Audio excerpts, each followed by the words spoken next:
Okay, so that's the first set of valves.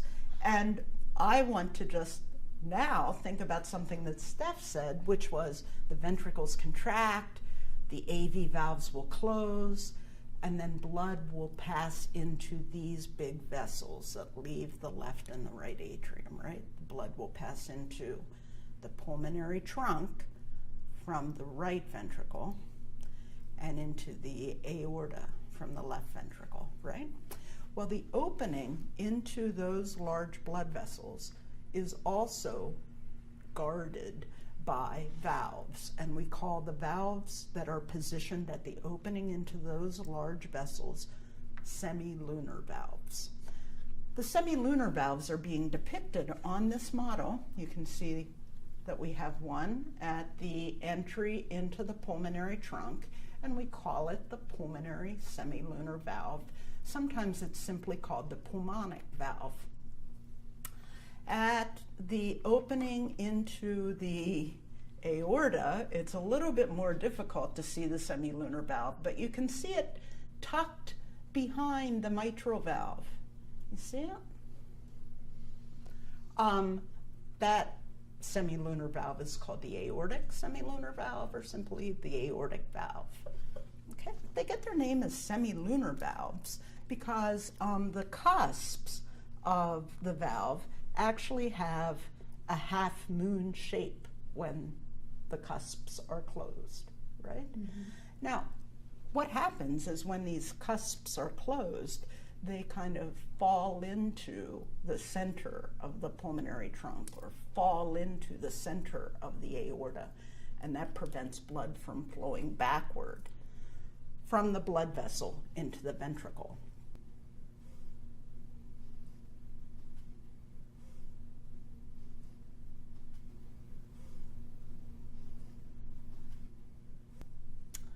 But what do you think makes those valves open? Is it the same sort of pressure concept that we talked about before? Exactly, yes. So when the ventricles are contracting, we know they're going to eject blood into these large ventricles, or into these large vessels, right? And so when the ventricles contract and pressure increases, at the point that ventricular pressure is higher than pressure in these big blood vessels, the semilunar valves open, right? And then, again, going back to our the idea of atria contract, ventricles contract, and then things relax. During that relaxation, at some point, ventricular pressure will fall below the pressure in these big blood vessels, and what will happen? They'll close. The semilunar valves will close, exactly, okay? Now, it's a little bit more complicated because if you think about it, what's happening is during this relax, when we're relaxed, which valves are open and which valves are closed? Who wants to take a guess?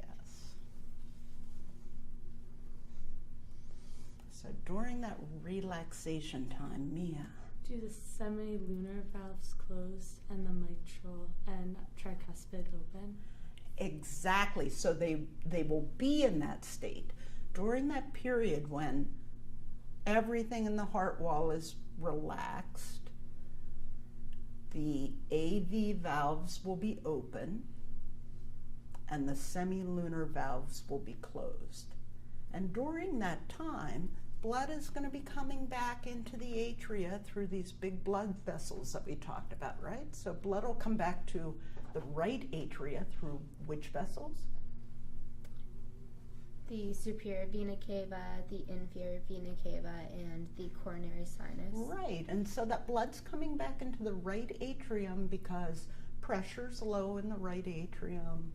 Pressure's also low in the right ventricle, and so the tricuspid valve is open, and the blood is just going to flow through the right atrium to the right ventricle, right? On the other side of the heart, things are equally relaxed, and blood is coming back to the left atrium through which vessels? The pulmonary veins. pulmonary veins, which are carrying that oxygenated blood back from the lungs, right? And the mitral valve is open because the pressure is low in all the chambers.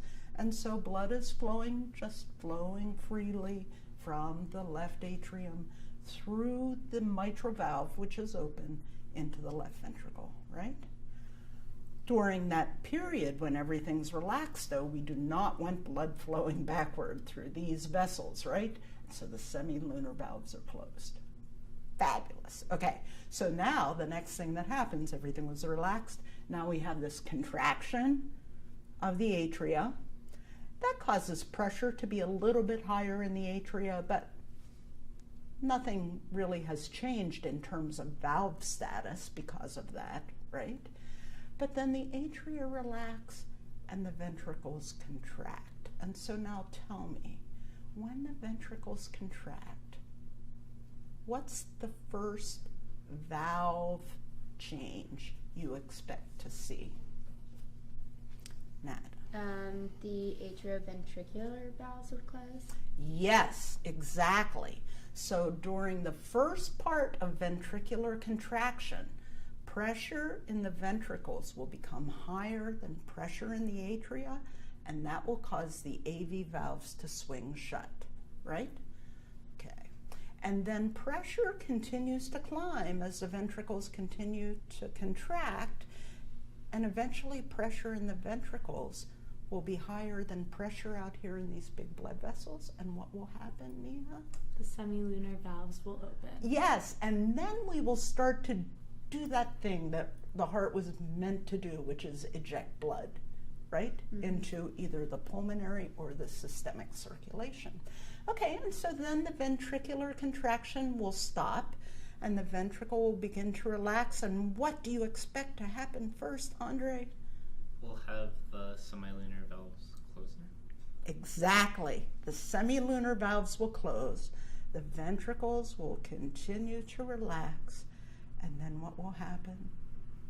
The Steph? tricuspid and mitral valves will open and start flowing. Excellent. And so it will all start all over again, because when those two AV valves open, blood will be able to be passed from the atria into the ventricles, right? It's kind of cool. Now, you haven't thought about this before, but when those valves close, they swing shut and they cause vibrations to occur in the blood that's passing through the heart. And those vibrations get carried to the body surface. And you can actually, if you listen with a stethoscope, you can actually hear sounds caused by those vibrations. And we refer to those sounds as either sound 1 or sound 2. When the AV valves swing shut, it creates sound 1. When the semilunar valves shut, it creates sound 2. So have you wondered what's going on when you're sitting in your physician's office, or some primary care specialist is listening to your heart? You guys know because you've been practicing it, right? Yeah. They can actually listen to heart sounds at the body surface, and those heart sounds are simply indicating that valves have closed. This week in the SimLab, we're going to be practicing listening to heart sounds, so that'll be pretty cool. Any questions? Okay.